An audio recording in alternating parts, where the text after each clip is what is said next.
అప్పుడే ఒక అతను ఎవరో ఈ వైసీపీ ప్రభుత్వానికి సంబంధించిన కల్తీ మద్యం తాగినట్టున్నాడు ఒక ఆయన. నా దగ్గరకు వచ్చి హైపరాదిని అడిగానని చెప్పమంటున్నాడు. ఆ కల్తీ మద్యం ఎంత పని చేస్తుందో మీరే చూడండి. ఇంకొక అతను అయితే స్విచ్ ఆఫ్ అయిన ఫోన్ తీసుకొచ్చి నన్నే సెల్ఫీ అడుగుతున్నాడు. కాబట్టి ఆ కల్తీ మద్యం పోవాలన్నా, అలాంటి కల్తీ ప్రభుత్వం పోవాలన్నా ఈసారి మీరందరూ కూటమి నిలబెట్టిన ప్రతి అభ్యర్థిని గెలిపించాలి. ముఖ్యంగా ఇక్కడ ఎవరు? పవన్ కళ్యాణ్ గారు.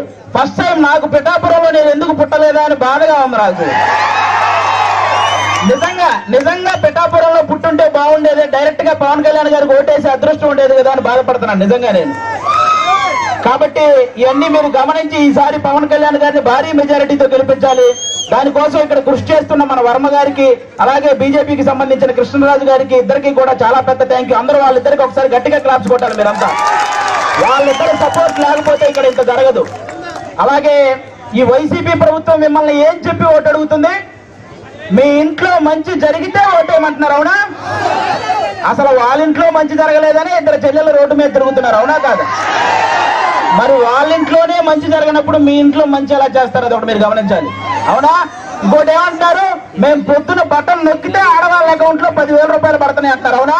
మరి సాయంత్రం మూతిప్పితే మగవాళ్ళ అకౌంట్ లో 30,000 పోతున్నాయి. మరి వాటి సంగతి ఏంటి? కాబట్టి పొద్దున బటన్ నొక్కుతున్నారు, సాయంత్రం పేక నొక్కుతున్నారు. ఈ రెండు మీరు గమనించి ఓటేయాలి. ఇంకోటి ఏమంటారు ఆయన?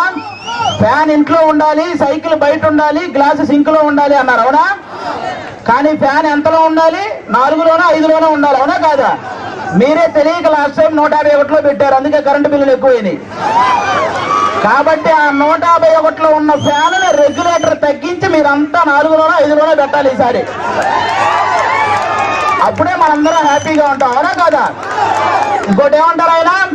మేము సింగిల్ గా వస్తున్నాం, మీరంతా కలిసి వస్తున్నారు అంటున్నారు, అవునా? మన ఇంట్లో ఒక దొంగ పడితే ఏం చేస్తామమ్మా మనం? ఒక 3-4 కలిసి తరిమి కొడతామా లేదా? మరి రాష్ట్రంలో ఇంతమంది గజ